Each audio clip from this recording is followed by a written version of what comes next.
Hello, fifth graders. This is Chapter 2, Lesson 2 of the Ecosystem Restoration Unit.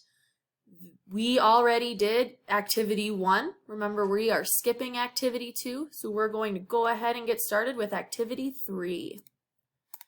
Before we really dive in, I want you to turn back to page 37 of your Ecosystem Restoration Workbook, or turn to page 4 of your Chapter 2, Lesson 2 Activity Packet, and discuss or think about some of the ideas you recorded from the book with someone near you or in your head. Go ahead and pause the video to do this now. Now we'll synthesize information from different sources to come to a new understanding about how plants get food molecules. We are going to be looking at our book, Energy Makes It All Go, and our ecosystem restoration simulation. These two sources are going to help us get a new understanding to answer the question, where do food molecules for plants come from? Before we begin, and before we start looking at the simulation, I want you to think back to the book that you just read and answer this question. What new understandings did you get from the book? To answer this question, you can write your answer in your Chapter 2, Lesson 2 activity packet in a notebook. You can talk to someone around you, or you can think about the answer in your head. Pause the video and do this now. Next, we'll observe the simulation again to look for ideas about where plants get their food molecules. So we are going to observe the ecosystem restoration simulation to look for ideas about where plants get their food molecules. So let's go ahead and open that simulation. Okay, so I'm going to press play, and let's just observe again what we notice. So we have our plants, our rabbits, mushroom, and wolves.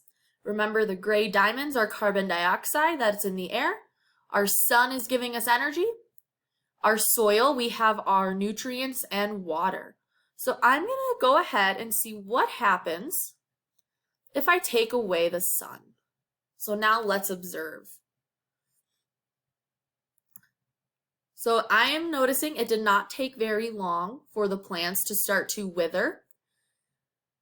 This makes a lot of sense since in our book, Energy Makes It All Go, sunlight was a very important part of what was going on. So let's keep watching and see what happens.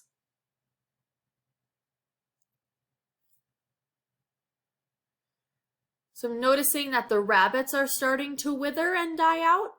So if you notice, the plants have a lot less matter.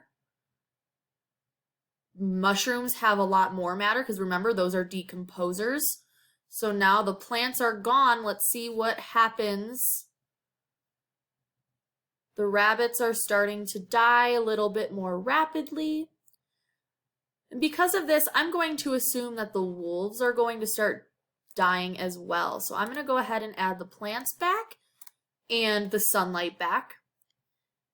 And now what I am going to do is I am going to now get rid of the carbon dioxide in the ecosystem and see what happens there. It looks like adding the sun restored balance throughout the ecosystem, but now it looks like the plants are starting to wither again without carbon dioxide. I wonder why that is happening. And I think we know from our last observation, without the sun, without plants, then the rabbits will start to die and then the wolves will start to die. So let's go ahead and add carbon dioxide back. And now let's remove some water and see what is going to happen now without water.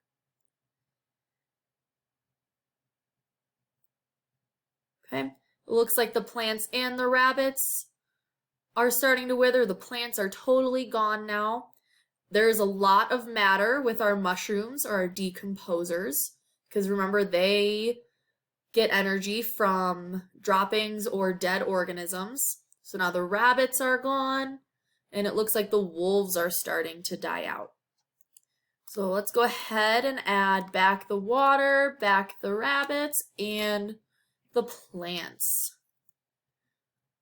So what I am noticing is that we need a balance of all of these elements for a nice balanced ecosystem.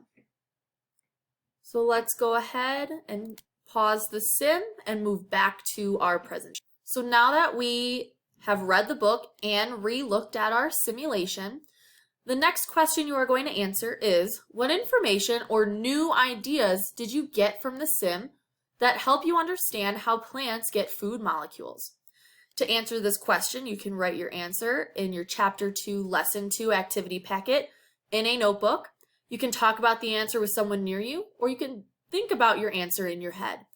Pause the video and answer this question now.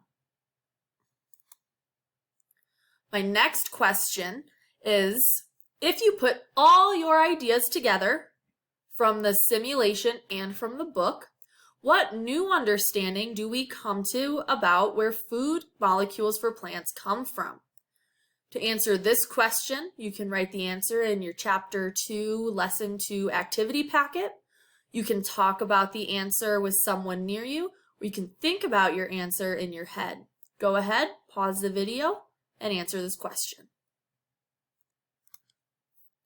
That concludes our Lesson 2 for Chapter 2. Thank you so much. I'll see you for Lesson 3.